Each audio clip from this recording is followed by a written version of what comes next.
Hello friend, मैं Anand Raj.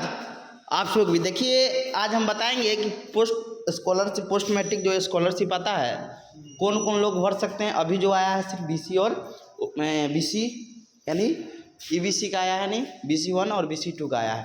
SC/ST का कुछ दिन पहले आपका आया था।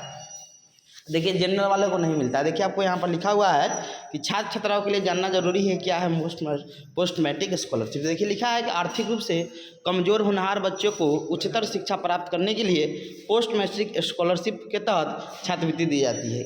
इस योजना के तहत न्यूनतम 2000 और अधिकतम 90,000 तक छात्रवृत्ति प्रदान की जाती है। यानी इस योजना के कम जो मैट्रिक इंटर में भरते थे उनको 2000 मिलता है, समझे, और जो हायर तक भरते हैं उनको 90,000 तक मिलता है। इसमें देखिए किस किस कास्ट को मिलता है, तो अनुसूचित जाति को, अनुसूचित जनजाति यानी SC/ST, पिछड़ा वर्ग एवं अति पिछड़ा, समझे, यानी BC2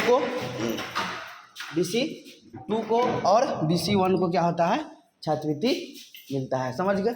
उसके बाद लिखा हुआ है, देखिए आपका जो आय प्रमाण पत्र होना चाहिए वो 2.5 लाख से ज़्यादा, आपके माता पिता का जो वार्षिक आय होना चाहिए 2.5 लाख से ज़्यादा नहीं होना। 2.5 लाख से ज़्यादा होगा तो फिर आपका फॉर्म रिजेक्ट कर दिया जाएगा, समझ गए। तो 2.5 लाख से कम का आपका आय प्रमाण पत्र होना चाहिए, समझ गए।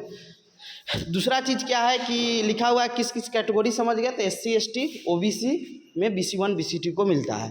अब कौन कौन डॉक्यूमेंट लगेगा, तो आय प्रमाण पत्र, बिहार का स्थानीय निवासी होना चाहिए तो निवास प्रमाण पत्र लगेगा, समझे, और जाति लगेगा, समझ गए।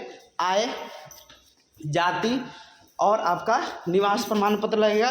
फिर उसके बाद कौन कौन डॉक्यूमेंट चाहिए, तो डॉक्यूमेंट में आपका बोनाफाइड सर्टिफिकेट, कॉलेज से बना हुआ होना चाहिए, कॉलेज बना कर देगा, यही डॉक्यूमेंट लगा दीजिएगा तो फिर आपका हो जाएगा, समझ गए।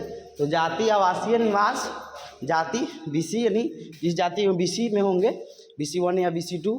फिर उसके बाद आपका निवास, बिहार का स्थानीय निवासी कोई मिलता है तो निवास प्रमाण पत्र लगेगा, और 1 साल के अंदर का ये सब चीज़ होना चाहिए, समझ गए। फिर उसके बाद आपका आय प्रमाण पत्र 2.5 लाख से अधिक नहीं होना चाहिए, समझ गए। जनरल वाले को स्कॉलरशिप नहीं मिलता है, समझ गए। तो इतना बात अब बता देते हैं, समझ गए। Thank you.